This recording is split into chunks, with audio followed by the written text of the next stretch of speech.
जय Hind dear student. इस lecture में हम लोग डिस्कस करने वाले हैं कि वेलोसिटी क्या होता है। इससे पहले के लेक्चर में हमने स्पीड को आइडेंटिफाई किया और स्पीड क्या होता है, उसके टाइप क्या हैं और कुछ स्पेशल काइंड ऑफ केसेस को हमने डिस्कस किया, जिसमें हमने ये देखा था कि डिफरेंट डिस्टेंस और डिफरेंट स्पीड के साथ फॉर्मूला स्पीड का क्या बनता है। और फिर हमने एक और देखा था कि डिफरेंट स्पीड के साथ डिफरेंट टाइम हो तो स्पीड का फॉर्मूला क्या बनता है। बहुत डिटेल में हमने स्पीड को दो पार्ट में डिस्कस किया, जिसमें पार्ट 1 और पार्ट 2 लेक्चर नंबर 7 का हमने पार्ट 1 और पार्ट 2 के तौर पर किया, जिसमें स्पीड के बारे में ही बताया है। इस लेक्चर में हम लोग जो वेलोसिटी करने वाले हैं, तो वेलोसिटी क्या होता है बहुत से लोगों को पता भी होगा कि वेलोसिटी क्या है, क्योंकि जो लोग स्पीड के बारे में जानते हैं उनको वेलोसिटी भी पता होगी।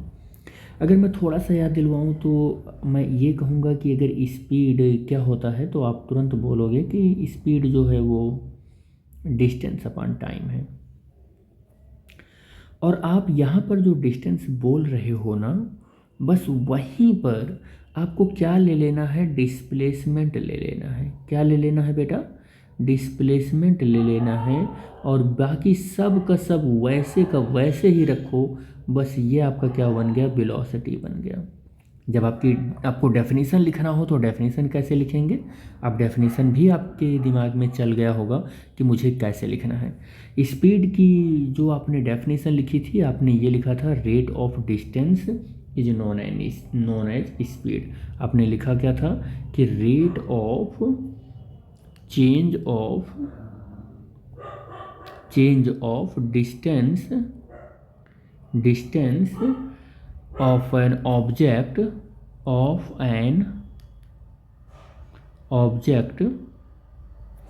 with respect to the time, with respect to time is known as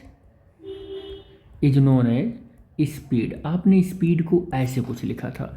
अब इसी रेफरेंस को मिलाते हुए आप वेलोसिटी का डेफिनेशन लिखो। जब आप वेलोसिटी का डेफिनेशन लिखते हो तो ये डेफिनेशन क्या कहता है? ये कहता है द रेट ऑफ चेंज, बिल्कुल स्पीड वाला ही यहाँ सेट करना है। चेंज ऑफ, बस जहाँ पर आपने डिस्टेंस लिखा है वहीं पर आपको डिस्प्लेसमेंट कर लेना है। क्या कर लेना है? डिस्प्लेसमेंट कर लेना है ऑफ एन ऑब्जेक्ट। ठीक है, बस यही करना है। With respect to the time, with respect to the time, respect to the time is known as, बस नोन एज स्पीड। बस हो गया।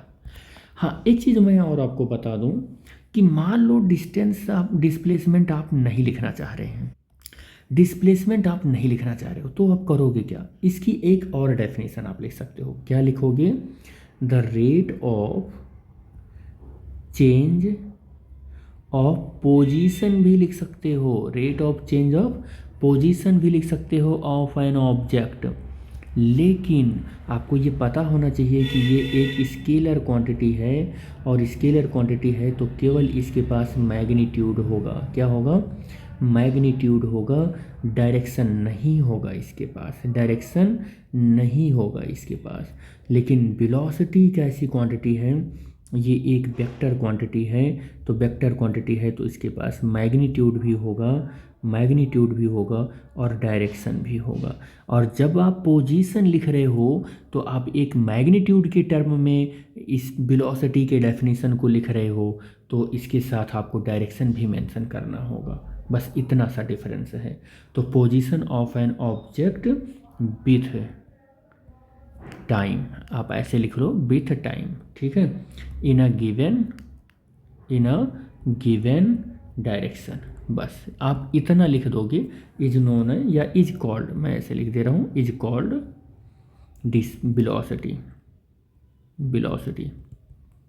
ठीक है, देखो जब हमने डिस्प्लेसमेंट डायरेक्ट लिख दिया डेफिनेशन में, तो हमने डायरेक्शन मेंशन नहीं किया, सीधा बोल दिया कि ये देखो स्पीड मैंने लिख दिया, जबकि यहाँ पर स्पीड नहीं है, यहाँ पर वेलोसिटी है। क्या है ये? वेलोसिटी है। ठीक है बेटे, वेलोसिटी है। ठीक, तो जब हमने डिस्प्लेसमेंट सीधा लिखा तो डिस्प्लेसमेंट लिखा तो मैंने डायरेक्शन डेफिनेशन में कहीं भी नहीं बताया और सीधा मैंने वेलोसिटी लिख दी। लेकिन जब हमने बताया कि rate of change of position of an object, तो हमको स्केलर टर्म में पोजीशन हमने लिखा, तो फिर डायरेक्शन को बताना ज़रूरी हो गया। इसलिए हमें डेफिनेशन में ये मेंशन करना पड़ गया कि गिवन डायरेक्शन में हमारी बॉडी की पोजीशन चेंज हो रही है टाइम के साथ में, तो हम ऐसे फिजिकल क्वांटिटी को वेलोसिटी बोलेंगे। और वेलोसिटी एक वेक्टर क्वांटिटी होता है जिसमें मैग्नीट्यूड और डायरेक्शन दोनों होता है, ठीक है। और जो स्पीड होती है एक स्केलर क्वांटिटी होता है, मैग्नीट्यूड होता है बट डायरेक्शन नहीं होता है। और इसका जो डेफिनेशन आपने लिखा, rate of change of distance of an object with respect to the time is known as speed. आप इसकी भी डेफिनेशन को ऐसे भी लिख सकते हो, क्या लिख सकते हो कि रेट ऑफ चेंज, आप ऐसे भी लिख सकते हो rate of change of position, आप लिख सकते हो position of an object is known as, आप ऐसे लिख सकते हो इज नोन एज स्पीड। लेकिन दोनों डेफिनेशन सेम नहीं हुआ। आप ये मत सोचना कि डेफिनेशन सेम हो गया। यहाँ पर देखो हमने गिवन डायरेक्शन लिखा है, यहाँ पर डायरेक्शन बताना कंपलसरी हो गया, लेकिन स्पीड के डेफिनेशन में डायरेक्शन बताना कंपलसरी नहीं है। दैट्स वाई हमने डेफिनेशन में कहीं डायरेक्शन नहीं लिखा। इसलिए जब डायरेक्शन नहीं है डेफिनेशन में तो ये स्पीड का डेफिनेशन हो गया। लेकिन जब कभी भी डायरेक्शन हो तो फिर वो वेलोसिटी का डेफिनेशन हो जाता है। आई थिंक यहाँ तक आपको क्लियर हो गया होगा कि मैं क्या समझाने की कोशिश कर रहा हूँ। तो अगर आप 11th के स्टूडेंट हो, आपको ये भी पता होना चाहिए कि इसकी यूनिट क्या होगी, तो यूनिट मीटर पर सेकंड होगा। और फिर आपको एक चीज़ और पता होना चाहिए कि इसका डायमेंशनल फार्मूला क्या होगा, तो m0 L t की पावर -1। तो अगर मैं आपसे कहूँ कि स्पीड का डायमेंशनल फार्मूला क्या था, तो स्पीड का डायमेंशनल फार्मूला भी m0 और L t की पावर -1 था। स्पीड की यूनिट क्या थी, तो आप बोलोगे मीटर पर सेकंड। तो आपने ये देखा कि स्पीड का डायमेंशनल फार्मूला और यूनिट सेम है, और वेलोसिटी का भी डायमेंशनल फार्मूला और यूनिट सेम है, बट दोनों डिफरेंट हैं तो एक ही चीज़ में कि ये एक स्केलर क्वांटिटी है और ये एक वेक्टर क्वांटिटी है। इसके पास केवल मैग्नीट्यूड है, इसके पास मैग्नीट्यूड और डायरेक्शन दोनों है, ठीक है। यहाँ इसके डेफिनेशन में डिस्टेंस आता है, इसके डेफिनेशन में डिस्प्लेसमेंट आ जाता है। ये बहुत ही इंपॉर्टेंट चीज़ है बेटा, ये समझना मैं बार बार इसीलिए बता रहा हूँ। अगर कोई आपसे बात करे कि क्या वेलोसिटी के टाइप भी हो सकते हैं, तो आप बोल सकते हो कि हाँ वेलोसिटी के भी टाइप होते हैं। यानी कि टाइप ऑफ वेलोसिटी की अगर हम बात करें तो 2-3 टाइप इसमें भी लिख देना। 2-3 क्या, मैं 4 टाइप आपको बताऊँगा। नंबर 1 मैं आपको बता रहा हूँ यूनिफॉर्म वेलोसिटी। क्या बताऊँगा? Uniform velocity. अब आपको यूनिफॉर्म वेलोसिटी का नाम जैसे ही आता है, इस नाम से ही पता चल जाता है कि यूनिफॉर्म का मतलब ये होगा कि कोई भी body is same displacement same interval of time में जब ट्रैवल करता है तो यूनिफॉर्म वेलोसिटी हो जाता है। तो हम यहाँ पर लिख दे रहे हैं same displacement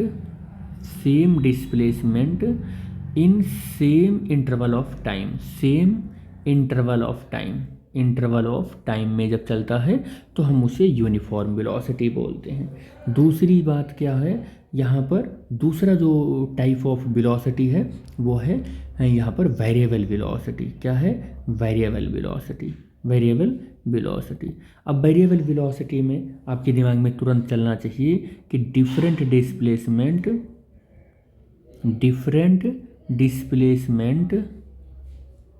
displacement in same interval of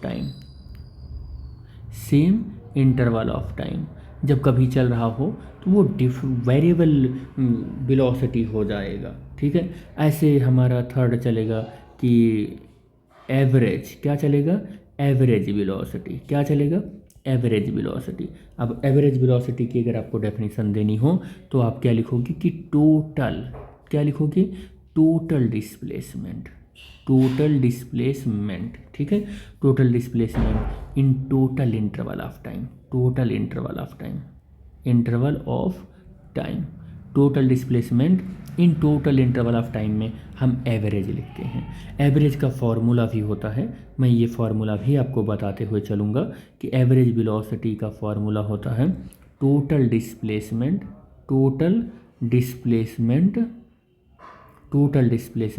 upon total time, ये होता है इसका फॉर्मूला। ठीक है, ये फॉर्मूला होता है। आप अगर एवरेज वेलोसिटी को मैथमेटिकली कुछ लिखना चाहते हो तो आप ऐसा भी लिख सकते हो कि जो फाइनल पोजीशन पर इसका पोजीशन है बॉडी का वो x2 है, इनिशियल पोजीशन सपोज कर लेते हैं वो x1 है, तो displacement of the body x2 minus x1 हो जाएगा। और अगर टाइम के लिए अगर लिखना चाहते हो कि x2 पोजीशन पर जो टाइम है वो t2 है, x1 पोजीशन पर जो टाइम है वो t1 है, तो कुछ इस तरीके से इसका मैथमेटिकल एक्सप्रेशन बनेगा। और फिर आप इसको थोड़ा सा और कह सकते हैं कि एक्सप्लेन कर सकते हो कि ये चेंज इन पोजीशन है और ये चेंज इन टाइम है, तो आप इसको ऐसा भी लिख सकते हो। इसी तरीके से जो आपका फोर्थ काइंड ऑफ इस वेलोसिटी है उसे आप बोल सकते हो कि वो इंस्टेंटेनियस है, इंस्टेंटेनियस इस वेलोसिटी है। इंस्टेंटेनियस वेलोसिटी का मतलब आप समझ गए होंगे कि किसी इंस्टेंट पर बताया गया वेलोसिटी, किसी पर्टिकुलर इंस्टेंट पर बताया गया वेलोसिटी, यानी कि मैं यहाँ लिख देता हूँ कि the velocity of an object at a particular instant of time और at a particular point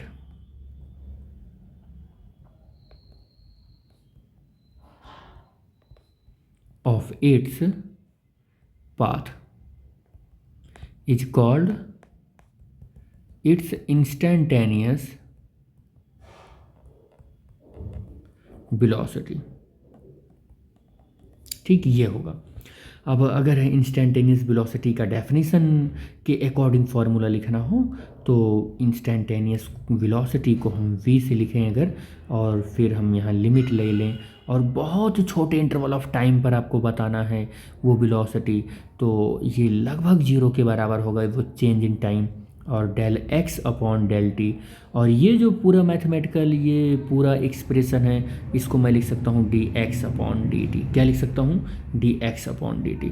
लेकिन यहाँ पर डायरेक्शन होना कंपलसरी है, that's why we can use here vector. तो हम यहाँ पर वेक्टर यूज करने वाले हैं। ठीक है, ये वेक्टर यूज कर लिया हमने, तो v इज इक्वल टू क्या हो जाएगा? v vector is equal to dx by dt। और यहाँ पर याद रखना कि x जो है वो पोजीशन ऑफ एन ऑब्जेक्ट है। x क्या है? पोजीशन ऑफ एन ऑब्जेक्ट है। और ये जो पोजीशन ऑफ एन ऑब्जेक्ट है इसको टाइम से जब डिवाइड करोगे तो इट गिव्स वेलोसिटी, और ये इंस्टेंटेनियस वेलोसिटी देगा। और यहाँ पर जो ये इंस्टेंटेनियस वेलोसिटी है किसी ऑब्जेक्ट के ये फर्स्ट ऑर्डर डेरिवेटिव के इक्वल है। यार ये भी याद रखना, मैं ये बात लिख देता हूँ, लिख देते हैं, क्या लिख देते हैं? 10 instantaneous velocity of an object is equal to the first order derivative या derivative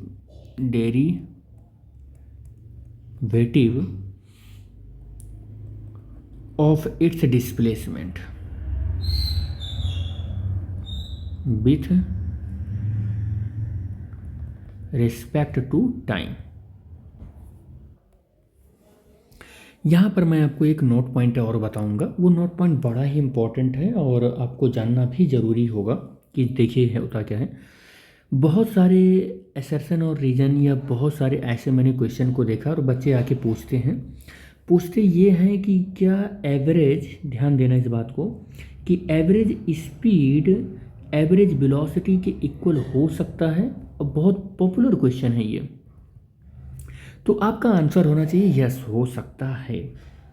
average speed average velocity के इक्वल हो सकता है, लेकिन एवरेज वेलोसिटी कि साथ यहाँ पर लिखा होना चाहिए एक मैग्नीट्यूड ऑफ एवरेज वेलोसिटी। यहाँ मैं लिख देता हूँ मैग्नीट्यूड ऑफ एवरेज वेलोसिटी, ठीक है, ये आपको याद होना चाहिए। मैग्नीट्यूड ऑफ एवरेज वेलोसिटी ये इक्वल होता है, लेकिन इक्वल कैसे होता है ये मैं बता दूँ आपको। देखो ये जो है वो डिस्टेंस के रिस्पेक्ट में बात होती है इसके लिए, और इसके लिए किसके रिस्पेक्ट में बात होती है, डिस्प्लेसमेंट के लिए। किसके लिए, डिस्प्लेसमेंट के लिए बात होती है। अगर मैं स्ट्रेट लाइन की केस में बात करूं, किसके, स्ट्रेट लाइन मोशन के केस में बात करूं, और ऑब्जेक्ट का डायरेक्शन में फिक्स कर दूं, ऑब्जेक्ट का डायरेक्शन में फिक्स कर दूं, डायरेक्शन चेंज ना करूं, तो हम ये पाएंगे कि जो डिस्टेंस होता है वो डिस्प्लेसमेंट के क्या हो, बराबर हो जाता है। डिस्टेंस क्या हो जाता है, डिस्प्लेसमेंट के बराबर हो जाता है। और जब डिस्टेंस डिस्प्लेसमेंट के बराबर हो जाता है, अब हम क्या करें कि एवरेज स्पीड का अगर मैं फार्मूला लिखूं तो मैं डिस्टेंस क्या लिखूंगा, डिस्टेंस अपॉन टाइम भी लिख सकता हूँ और डिस्प्लेसमेंट अपॉन टाइम भी लिख सकता हूँ, डिस्प्लेसमेंट अपॉन टाइम भी लिख सकता हूँ, बिकॉज ऑफ डिस्टेंस और डिस्प्लेसमेंट दोनों सेम हो चुके हैं। और अगर मैं अब इस केस में एवरेज वेलोसिटी का फॉर्मूला लिखूँ तो अब मैं यहाँ पर डिस्प्लेसमेंट अपॉन टाइम, और ये फार्मूला होता है, इसकी जगह पर मैं डिस्टेंस अपॉन टाइम भी लिख सकता हूँ। लेकिन याद रहे कि मैंने डायरेक्शन को क्या कर दिया है, फिक्स कर दिया है। डायरेक्शन को क्या कर दिया है, फिक्स्ड कर दिया है। डायरेक्शन को चेंज नहीं कर रहे हैं, no change in direction, change in direction. और हमने कैसा पाथ लिया है, स्ट्रेट लाइन का पाथ लिया है। उस कंडीशन में हमारा डिस्टेंस डिस्प्लेसमेंट के इक्वल होता है और इस तरीके से होता है। तो ये जो बहुत पॉपुलर क्वेश्चन है, अक्सर पूछ लिया जाता है, ये इस तरीके से इसका आंसर आपको देना है, ठीक है। तो आपको मैंने एक प्रॉब्लम भी बताया और आपको वेलोसिटी भी हमने बताई। नेक्स्ट लेक्चर में हम लोग बात करने वाले हैं uniform motion and non uniform motion. तो इस लेक्चर में हम लोग बस यहीं तक बात करेंगे। Thanks for watching the video. Thank you बेटा।